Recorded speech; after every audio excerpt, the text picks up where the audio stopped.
गिरफ्तार किया है। उसके बाद उन्होंने यहूदियों की किताबों को पैर के नीचे रौंदा और बैतुल मुकद्दस को हमेशा के लिए पाको साफ कर दिया। यहूदियों को बैतुल मुकद्दस से मार के भगा दिया।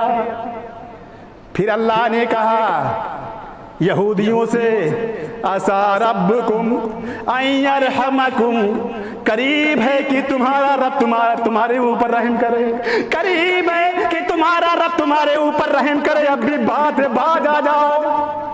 ये सूरह इसरा बनी इसराइल आयत नंबर 8, ये मामला अल्लाह ने कुरान में दर्ज किया है। अब भी बाज आ जाओ और रुक जाओ, अल्लाह तुम्हारे ऊपर रहम करेगा, अल्लाह तुम्हें बख्श देगा, तुम्हें माफ कर देगा। व इन उद्तुम उदना, अगर फिर तुमने दोबारा कत्ल गारत गरी की, अगर फिर तुमने दोबारा कत्ल किया तो फिर हम वैसे ही करेंगे।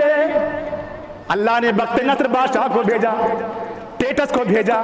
फिर अल्लाह ने कहा अगर तुम ऐसे ही सरकशी करोगे, ऐसे ही गुनाह करोगे, ऐसे ही अच्छे लोगों का कत्ल करोगे, कुरान की बेहुरमती करोगे, फिर हम भी वैसे ही करेंगे जैसा तुम करोगे। ये अल्लाह का वादा है।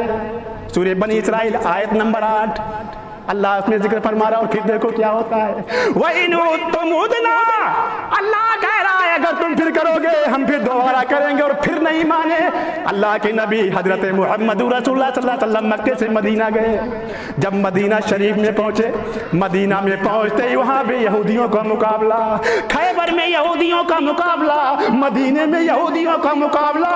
अल्लाह के नबी सल्लल्लाहु अलैहि वसल्लम के फिर ये लोग सामने आए, अल्लाह के नबी सल्लल्लाहु अलैहि वसल्लम से जंग हुई। और जंग होने के बाद अल्लाह ने खैबर के यहूदियों को मार के भगा दिया और मदीना यहूदियों से पाको साफ कर दिया। ये तीसरी रुसवाई यहूदियों की थी। ये कब कब हुआ है? पहली बार वक्त नस्र हजरत ईसा अलैहिस्सलाम के 600 साल पहले जो हमला हुआ था।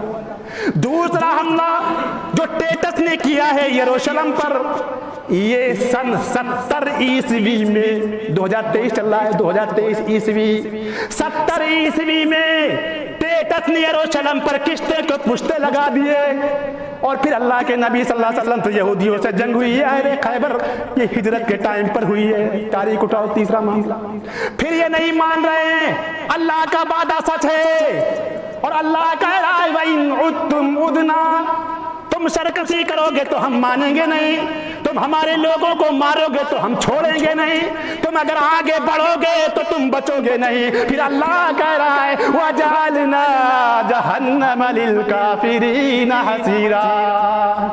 अरे यहूदियों तुम्हें डबल जुर्माना भरना पड़ेगा।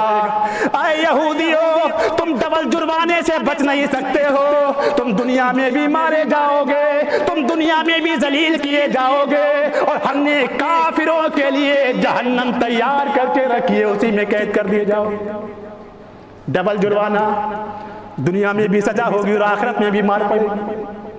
तारीख उठाओ, अल्लाह के नबी हजरत मोहम्मद रसूलुल्लाह सल्लल्लाहु अलैहि वसल्लम ने कुरान के बारे में, नमाज के बारे में, मस्जिद के बारे में जो बयान फरमाया है उससे कोई मुसलमान बाज आ सकता है। और लड़ाई कहां से शुरू हुई? मस्जिद अक्सा नबियों की जगह है।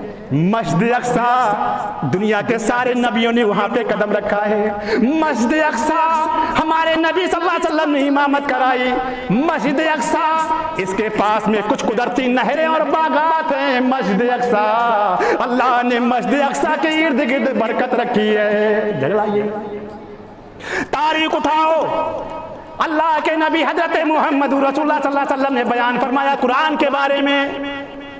औरतें कुरान की तिलावत कर रही थी, फौज ने कुरान छीनने शुरू कर दिए, दुपट्टे जिस्म से फेंकने शुरू कर दिए, पर्दे फाड़ने लगे, कुरान हाथ में कुरान छीनने लगे।